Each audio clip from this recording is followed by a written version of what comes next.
everyone. This is the Prickly Pears podcast where we celebrate uninhibited brown women. In this season, we are talking about women's purpose and we are calling it On Purpose. Without further ado, this is Nalini, and I have my very first guest for this season, Aisha Rao, who is the founder of Fable Media, an animation studio which is global, and they work with companies to build content on their explainer videos and also with influencers and people that want to grow their following. If you're one of them, you feel free to outsource it to Fable Media and they can make sure that your following grows. Welcome, Aisha. Welcome to Prickly Pears. Thank you, Nalini. This is extremely stressful. I'm really happy you invited me. And honestly, when we started this company 3 years ago, it started out with interviewing people and getting people into a space, helping have a dialogue with them. But I never thought that I'll be on the other side, and this is extremely weird and stressful. And I'm just really glad that you invited me. I hope both of us can have fun. Yeah, that's the point. Like, just to have fun and getting to know your journey, because you're one of the most uninhibited brown founders I have met of late. And in my job, I meet like founders every day. You come across as very unassuming and shy, but I have had conversations with you about how you came about starting this company. Tell me, you studied IT engineering, if I'm not wrong, and then you run an animation studio now. Right. When you put it that way, like I did engineering and now I'm running an animation studio, it almost sounds like a non-linear style of I'm just trying to be on point with what I do. But so I started off studying IT engineering and I passed out in 2018. And I remember starting my first job and feeling this really hollow feeling of what have I been doing all this while and what made me end up here. Like I started having a minor existential crisis. And I remember that day itself, I went and started searching on what do you do when you don't know what you're doing with your life, things like that. And so funnily enough, 6 months ago, before I passed out, my friends and we went on a girls' trip to Goa. And on that trip, I sort of made a video of our whole journey and everything. And I remember when I came back, I was so happy with what I had created, just the videos, because it was like a huge, like a memory for us. This was during the time when project submissions were supposed to be going on and taking a whole week to edit that video because I was just like, I didn't want to give a shit about studies at that time because we had just come back from a trip and I really wanted to edit this video and make something good out of it. I knew nothing about editing. It was my first time even opening like an open source software and finding out what a cut means and what splicing is. I didn't know any of that. And when I made that, at the end of it, like I showed it to my friends and we were all watching it. We were in our room, like 7 of us, we were watching it. And by the end, my friends, they were so happy and teary. They all almost leapt at me to hug me. It was such an emotional and beautiful moment. And I realized that although the outcome over here was very beautiful, for me it was more the entire week that I'd spent, I was in such a sort of engrossed state of making something that I really wanted to make. It was nothing serious. It was just a girl's trip to Goa. But it was my sort of footprint on that video that made it what it was. And I found that feeling really special. I realized that was one thing I really enjoyed. So I decided to learn a little bit more about that. I think right now we see a lot of reels on Instagram and YouTube. At that time, this was 2018. Reels weren't a thing yet. So video editing was still somewhat of a niche and freelancers weren't that much of in the mainstream at that time. So it was still pretty interesting to me, this whole industry of how people made videos. Like even beyond films, there were people still creating videos, right, on YouTube. Like Casey Neistat and all these people. I found that interesting. And the thing with me is I'm not a very adventurous person and I'm quite lazy inherently. So even though I wanted to make videos, I didn't have the equipment at the time, nor did I have the innate drive to go and shoot something. So I asked a friend for some footage. She had gone on a couple of trips and asked her for some footage. And I spent another 2 weeks editing that footage. So it started out like that. I was just editing like simple trips. And then I started working for NGOs and making their promotional content, the activities that they were doing at the NGOs. And then I shot for a music festival. So like I was doing side hustles like these just outside of my job. So I'm going to stop you there before you jump into your freelancing. You said that you came back from your first day of your first ever job, and you started Googling like you were so sure that you hated it. before even, getting the full experience of it. The editing part and the video part, that you got into it few months before starting your first job, as I gather. But the starting up of your own thing or being your own boss, like, did you ever have that in the back of your mind while growing up? Because not many of us are so decisive that on day one of my first job I say I hate it. I didn't hate it. It was just that I felt sort of replaceable. In the sense, I didn't know of any of my skills that actually applied over here.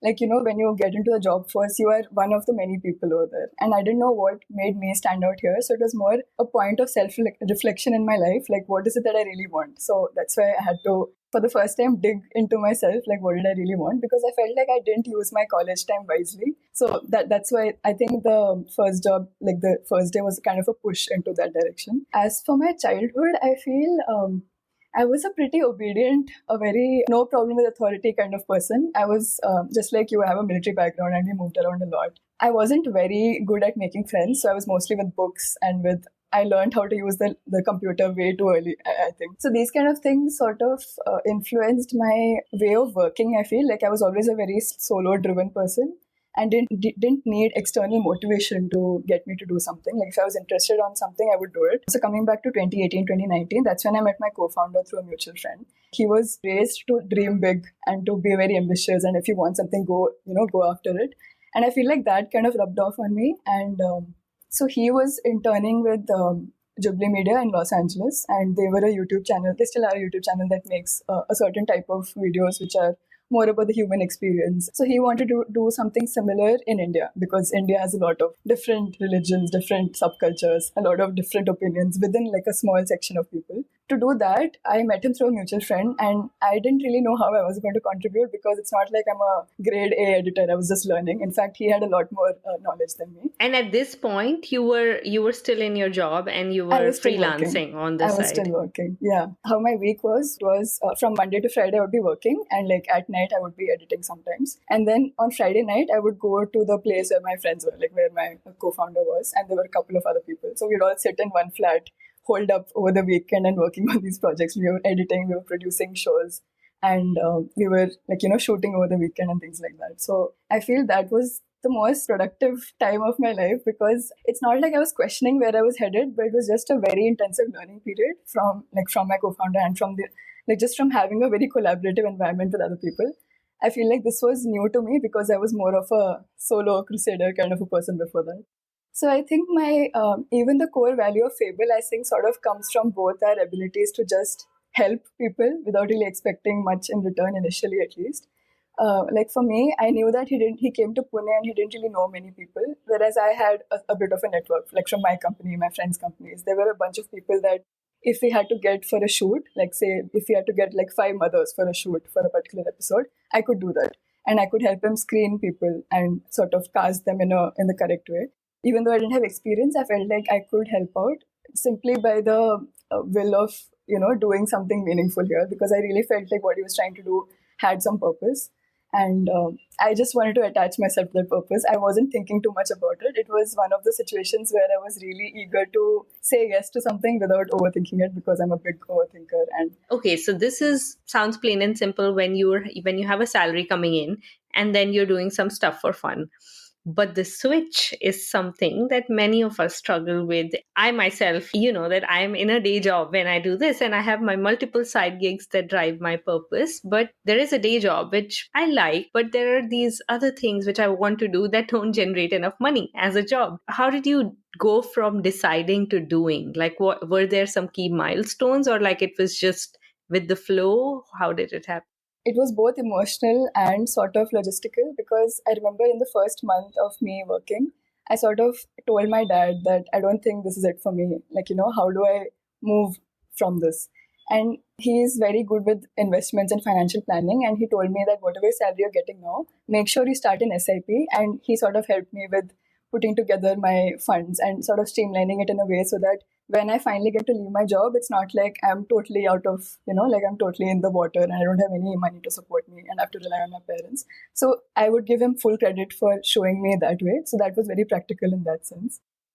The other thing was, I feel like you said, like the weekends I spent working used to fuel the rest of the week for me, and I would look forward to weekends and the evenings of working. So this was the time when COVID had hit, so 2020. That was when we formalized Fable as a company. Before that, it was just running as a YouTube channel. So once we became a company, the whole layout changed. Like we had to hire people. We had to worry about invoicing and clients. And then did you quit at this? No, I didn't. So that's what. Also, you had set up a company while doing your day job. So my co-founder was the legally it was on his name. How it went was I was still struggling to do both. Like I was doing my day job and I was trying to do this, but then I realized that every person that we were hiring, they were growing sort of exponentially every month because they were putting their 100% into that work, whereas I was sort of there but sort of not there also in the company that I was really passionate about. And then the same thing, I had a conversation with my sister and my dad for that matter, because side topic, my sister is an actor and she sort of decided that she's going to follow her passion no matter what because she saw me doing engineering and not really like. And similarly for my dad. So she learned from your. Yeah, exactly. Yeah, I'm a successful sister just because of that. With my dad as well, like he wanted to quit the army way early on because he was always very interested in the business side of things and he couldn't because of family commitments or whatever. So the both of them advised me that your 20s are the time you take risks. Not that people in the 30s or 40s can't. It's just a very optimal time to bounce back if things don't work out. And you also have the time to learn more. You have more energy to be driven. You have more energy to take care of yourself and give to others. And also, you don't have commitments. Like you don't have you don't have kids. You don't have a spouse unless you got married at 20. I don't know, but so these were some, I feel, practical decisions that we took because as a person, I am very zoomed in, but my dad and even my co-founder, they sort of think big picture.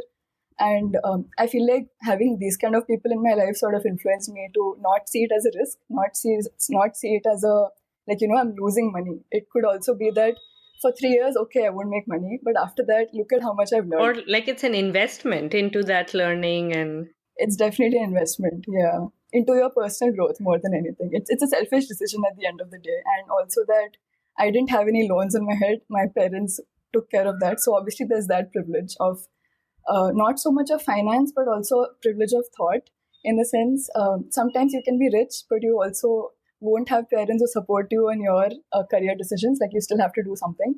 In my case, it's not like my parents supported me financially. They did the bare minimum, but it's more like we never, like me and my sister never had that boundary of this is what you can do, this is what you can't do. There was no judgment of society affecting us in that way. Like we were in a void, I would say. So all of this happened during the pandemic. And honestly, I'm one of those oddly unaffected people, and I would also say privileged people who found more advantage through the pandemic than not. I mean, I think cooped up in a place where I wasn't affected by the pandemic, firstly. By that sense, I mean extremely. And the other thing was when such a global phenomenon is going on, you sort of realize what's important in life. As cheesy as it sounds, like when people around you are dying, you sort of value the things that you do have, which is family and the things that you enjoy working towards. Food, water, all of these things, like these basic things start becoming more important to you. And that also actually did help me make that decision. Like, we didn't really know if the world would ever get back to normal. But then there was Taylor Swift putting out 3 albums in the pandemic. That didn't make sense either. But there were people who were even more passionate about what they wanted to do because of the limited time that we had with each other. I'm so glad that there are people like you who got something positive out of the pandemic. The world went through hell, but there are always these stories that tell you that humankind survives no matter what and thrives in your case. That's really amazing. So Aisha, so far what I hear is that you are not calling yourself prickly, but I'm going to go ahead and call you prickly because there were always people that there are supporters, but there were always people that told you to, not follow your passion. You very early on in your 20s recognized that the job was not giving you as much fulfillment. So you hedged your bets and very carefully made the move from the transition from, your day job that gives you money to investing and making sure that you would have some savings when you start off. Your dad played a big part, but the fact that you were taking the advice at the right time, not many people in their early 20s do. So there is definitely something different about you, which I think, most times we ourselves don't see ourselves as different, because for us, that's the norm. I think that's really already so inspiring. But I want to now get into, you went from deciding to doing. So your company was set up, you had a co-founder who you trusted because you worked with him for so long in unofficial settings, sort of in a freelance way. You had a co-founder, you had a company, you had employees by the time you quit your job. So what happened after that? So initially, like I mentioned, my co-founder wanted to do something similar to what he had picked up in LA, in India. So that was our initial intention, to make very original scripted videos, as an original format of videos which were unscripted, in the sense we get people together and they share. I'm being very vague here, but the idea is to understand what people think about beyond the labels we attach to them. And that was the whole intention, like to find such people who would be willing to have such conversations. So the kind of people we hired were mostly creative producers, filmmakers, storytellers who would be interested in building this along with us. And it so happened that the whole first year of our business, we weren't really thinking about making money. We were bootstrapped, and we had the privilege of not thinking about that a lot. And neither of us come from a business background. So, as in, we didn't have any foundational knowledge of how to run a company. And it sounds really bad saying this, but we weren't really concerned about making money in the first year. For us, it was just about putting out the best work, because both of us that's what we were interested in at the core. Like, good stories should be out there. And I think towards the end of the first year, or I think this was around the first 6 to 8 months mark, we realized that we had to sort of think about client work also a bit in order to suffice the money being spent on these original projects. And then we started, me and my co-founder, we both started picking up animation, because during COVID, it became harder to shoot on set. So we were mostly having Zoom recordings and Zoom interviews. And we realized that motion design and animation is one way to make videos look much more engaging. And we found a lot of beautiful references as well. Like there was Hasan Minhaj's show and a couple of others like that, which were using visual effects really well in their sets. Like I think it took us 3 to 4 months to get used to animation. Like there were a couple of times where I would open Adobe After Effects and close it just by the fear of it. Like it was a very scary software initially. But we invested the time into ourselves and the resources to pick up the foundations of animation, like learning principles of animation. And we found good mentors and good resources. And after that, so this is something my co-founder is really good at building systems. So if we're learning something, we should keep stock of what it is that we're learning and try to get 1% better with each day or each week. So we made sure of doing that. And that's why by the end of 4 to 5 months, it was just projects from the course that we did, but they were good enough to be shown to people outside, we felt. And just by word of mouth, we started getting a lot of work in that sense. Not a lot. I mean, there were just 1 or 2 client projects, but we realized that we didn't really need to show expertise. We knew that we were able to handle a client project in the way that we clearly understood what the requirements were, and we were able to translate that into design and animation. Now, when we look back, it wasn't great work, but we were being genuinely very concerned about the customer and what they needed, and trying our best to do it within their timeline, within their budget. And we were being very understanding, and because we still hadn't figured out, how to operate with clients properly, like set boundaries of time, of money, and all of these things. So sometimes we would end up working late hours. And it was only like a few months of doing that when we realized that this is not healthy, and we need to learn how to do client management and how to build client relationships. And so that went on for a couple of months. I'm going to stop you here. You just told me that you went from doing creative project to getting clients and making sure and realizing that you might want to make money in the process when you're doing your creative projects. You learned everything from scratch. That in itself, the first thought people would get would be that, we shut ourselves down. But you just started learning. The business world, we call it building in public. And I've seen a bunch of your videos and your client case studies. It looks like all of them feel like your friends by the end of it. It makes me go back to something that you said earlier about wanting to help people. And the reason that you got into this project with your co-founder was you wanted to, the feeling of helping people was really key, and that was driving you. Do you think that came up as a differentiator for you and your company when you were building For clients? sure. Initially, when we were still working with clients in an unhealthy manner, it was more like, so they were middlemen who would pass on work to us, and that's where we would be sort of like the bottom of barrel work. So from there, we learned that we needed to get clients by ourselves so that we could have the power of negotiation and really try to understand what they need and see if what we're making is actually helping them in the end. Making a video is not enough. Like sometimes we have to understand what their goals are and why do they really need an explainer video, like try to dig deep into that. So to answer your question, I think from our first few clients that we got by ourselves, like that sort of taught us what our USP was. Like we heard it from them where they would say that you never tried to hard sell yourself in the first or second conversation. Like we always felt like we could trust you guys and we felt understood by you because you asked a lot of questions that we felt we should be asking ourselves and we should think about. So that was a good sign. Although it's important to hard sell at some point, but initially, like when we were just getting clients, it was more about really trying to understand what they needed and how we could help. It's not about you, just because you make videos, you can't make it for just about anybody or expect it to show results. Like you have to find the right fit for both of us, like for us and for our clients. Like, are we the right kind of people to collaborate with each other? What are they concerned about? Like in the first conversation, are they asking you for the package or are they also open for a conversation with us? So things like that we sort of learned on the way. But I think we're getting better at gauging what kind of clients are good for us and who we are good for as well. So, like finding those synergies has been really important to getting the right kind of clients, it looks. Absolutely. When you were in the phase of learning, what were the finances look like? Were there any struggles? You had employees that you had to pay. How did you handle them? So this is something I didn't mention earlier. So I mentioned that we hired people earlier and they were creative producers and directors. So after a while, when we pivoted to animation, we sort of decided we needed more in the line of designers and animators on our team rather than creative producers and all of those. And I think this was a time when the pandemic was opening up, so even they found better opportunities. So some of them went to Netflix and other production companies to work. So we had to decide who we needed to hire now to fill up the gaps because our entire business model sort of changed. Like we were now making animated videos instead of YouTube live action content. So at this point, we had to hire designers and animators and character designers. So these are very specialized skills that we could pick up, but it would take us much longer. And when there are people who have had 4 to 5 years of expertise in it, it's best to sort of rely on that. So depending on the client project, we found freelancers that fit the style of that project, and that's how we began to get collaborators on our team. But like, how were you paying them? So the old employees weren't with us anymore. We just had new, not employees, but they were freelancers.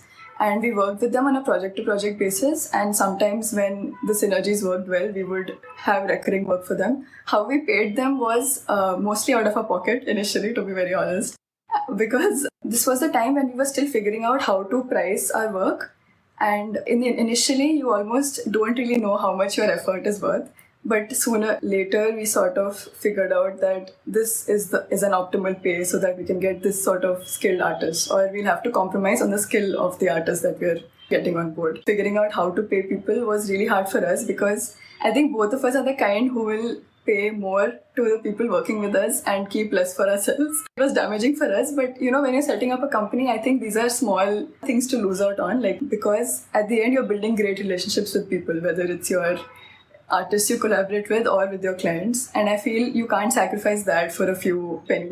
So was there ever an investor involved in this? Did you take a bank loan or full on your own savings? So my co-founder's dad helped us set up the company. That's why we were bootstrapped. It was his money being invested. And then how do you decide equity in this case where I think our listeners might want to know that you were 20 something and you decide to start a company? How did you decide equity in this case? I think in my case, it was sweat equity. Like I did take some kind of remuneration, but it was very basic. It was more for just to know that both of us are making some kind of money. So we both would take like a basic pay. But that basic pay didn't increase for the last 2 years. And only recently we sort of realized that we have now broken even and we are profitable now. So we can take more for ourselves and, keep the rest in the bank for the company itself. But I want to stop there and give an applause, first of all. Congrats on being profitable. You just say it so nonchalantly, but it's a big deal. Like 95% of startups out there never turn profitable. And the ones that do, like they turn profitable with a bunch of VC money and investors. You had a bare minimum investment to begin with, and now you're profitable. How does that feel? Yeah, I think coming back to what I said earlier, like investing in relationships really paid off for us because even when we are low on new client work, we always have a lot of recurring work from our old customers because the relationships were really solid at that time, and we make it a point to check in with them and sort of like genuinely try to find out what's going on with them. I think that has helped us a lot. Like in the past few months, I don't think in the past 2 months, I think because of the whole economy, I don't think a lot of people are investing in marketing initiatives. But we've still been getting recurring work from animation content creators because their job does not end. Like you have to constantly. So these are people who sort of started out as comic strip artists with a certain character, and then because Reels came in, they started making videos on it. One thing that we do for animation content creators is partner with them, understand their style, and then they outsource their animation to us. So, for example, if they had to make 12 reels in a month, we do it for them, and their workload reduces in that sense, and they can go on to do other ventures, like say make a book using their character. Like it's their IP, right? So they can make anything out of that. These are the kind of people who still require our services even at a time when the economy is pretty bad for tech companies and for product companies. So I think like even having our feet in two areas, like both tech and in the social media space also helped us a bit. I'm pivoting now to a very different topic, which we didn't talk about. And I would love to know if you, being a young woman, as a client facing person and an entrepreneur, like, did you ever get concerns from your potential clients, or like were they, because I'm in a sales job and I can tell you for the last 8 years, every time I walked into a client office, and when I used to work in India, people would ask me, oh, like they would look around and they'll be like, where's your boss? Why are you here to see us alone? Like, despite having a big company tag and all of, like, because the hair were not white enough and stuff like that. And I face it even today. Like, did you ever face something like this? No, not really. Not to a very serious level, at least, because sometimes there are, first of all, we are mostly remote, like we're 100% remote. And the thing with calls, like Zoom calls, is sometimes there are people who would rather talk to the male founder rather than the female founder. And they would firstly address that person more than they would probably address me, which is sort of like I've learned to shrug it off, but it doesn't really affect me. But I would say that I think when you're in a more physical space, those sort of things come up a lot more. But since we're remote and we vet clients in a way, like we, before having a conversation with somebody, we check their website and see if there's anything shady about them. And that sort of usually helps us steer away from those kind of people. So fortunately, no, I haven't had such experiences. You're saying no, but you are saying that there are people who prefer to talk to the male co-founder. Yeah. I think this was when we would jump on calls with just about anybody, and then we would sort of have to interact with people who we wouldn't be friends with such people. So why would we work with such? So is that one of the criteria that you take into consideration, that you'd be friends with them? Not initially, but I think during the project, in the duration of the project, we sort of learn who are the kind of people. It's not just about being friends with them, but also people who we can learn something from, even if it's not directly. But say, for example, there is a manager at a company who is interacting with us. Are they good at setting boundaries? Are they the kinds who will overwork their partners just because they can, just because they're paying us? Is that the kind of working culture they believe in? I think those kind of things are something we definitely unconsciously look for. It just sets the tone for the entire project, and we don't want to suffer and also make the rest of our team suffer because of them. So Makes you a great leader, because in many service oriented businesses, people just want the projects, like they just want the job, they just want that next project, and they want the money to flow in. You guys are being very very conscious about deciding who to work with, and it looks like the remote world, or this, as they say, the 6 by 6 screen has really made the world more equitable. I see that in my line of work, and a lot of people, and you're also confirming to this, that since it's Zoom, like people can't really know how tall you are, how young you look. In that's interesting. Yeah, I didn't think about that. It definitely happens, right? And now with the filters and stuff, you can adjust what color you look and how brown or how neutral or how. Really? Yeah, you can do Wow. that. And That's messed up. it's messed up, but that's the world today. Behavioral decisions that people take unconsciously. And you said that yourself, like you're unconsciously being, you're pivoting towards clients that you would want to be friends with in your normal life, which is a great learning for any services business, or even if you're a freelancer, not to compromise on those values. It looks like it worked for you. Yeah, adding to what you just said, I feel it's our responsibility as somebody who's in a business where you're interacting with a lot of people to set our own boundaries and let the other person know what your boundaries are. Because if you're available at all times and you're okay with doing work outside of the decided, it's you are the one who's getting affected by it at the end. So I think it's our responsibility to make sure we're not just working with the right people, but ensuring what our limitations are. It's amazing what you said, because so many people, even large companies, don't think like this. And the fact that you are very consciously doing this, hats off to you. I wish I had a boss like that. But we are almost at the end segment of our pod. Tell me, what's next for you? What's next for Fable? Where do you go from here? So I think usually when a company is set up, they at some point start focusing on marketing and sales, right? For us, this happened in the closer to the second year of our business when we finally realized that okay, now is the time we should be doing this. So we are mostly leaning into that right now. We're starting to putting out content out there, like from my page, and sort of focus on lead generation, and also focus on using the client projects and the money we get from that and funneling it into more ambitious creative projects, like stepping into 3D and working with more talented freelancers and things like that. And you can afford it now. Yeah, hopefully. Yeah. And in your personal life, so we didn't talk much about it, but just towards the end of the segment, what's next for you in your personal life? I know you just got married a while ago, so congratulations on that. What's next? What's next for me? Okay.